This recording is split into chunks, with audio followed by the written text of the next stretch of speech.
ரொம்ப முயற்சி பண்ணினா வெற்றி நிச்சயமா வருமா? ஒரு சீடன் இதே தவறை செய்தான். புத்தரின் மடத்துல சோனான்னு ஒருத்தன் இருந்தான். தூங்க மாட்டான், சாப்பிட மாட்டான், கால் ரத்தம் வர வரைக்கும் நடப்பான். சீக்கிரம் ஞானம் அடையணும்னு உடம்பையே வருத்திக்கிட்டான். ஆனா மன அமைதி கிடைக்கல. உடம்பு சோர்ந்தது, மனசு உடைந்தது. இது நமக்கான பாதை இல்ல, வீட்டுக்கே போயிடலாம்னு முடிவு பண்ணான். இதை தெரிஞ்சுக்கிட்ட புத்தர் அவனை மெதுவா கூப்பிட்டார். சோனா, நீ வீணை வாசிப்பதானே அப்படின்னு கேட்டார். நரம்பை ரொம்ப இறுக்கமா முறுக்கினா இசை வருமா? இல்ல குருவே, நரம்பு அறுந்து போயிரும்.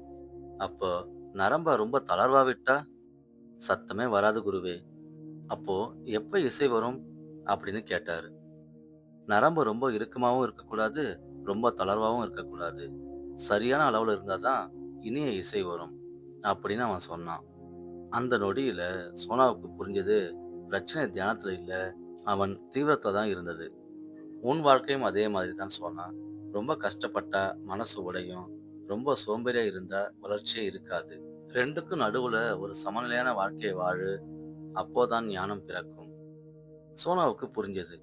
சமநிலையை தேர்ந்தெடுத்தான். சில நாட்களிலேயே மன அமைதி கிடைத்தது. நண்பர்களே, இது நமக்கும் தான். ரொம்ப ஓடினாலும் ஸ்ட்ரெஸ், ஒண்ணுமே பண்ணாம இருந்தாலும் வாழ்க்கை நின்று போகும். வாழ்க்கை ஒரு வீணை மாதிரி. சரியான சமநிலையில இருந்தாதான் வாழ்க்கை ராகமாக மாறும். இந்த கதை உங்களுக்கு பிடிச்சிருந்தா சப்ஸ்கிரைப் பண்ணுங்க. அடுத்த வாழ்க்கை கதையில சந்திப்போம்.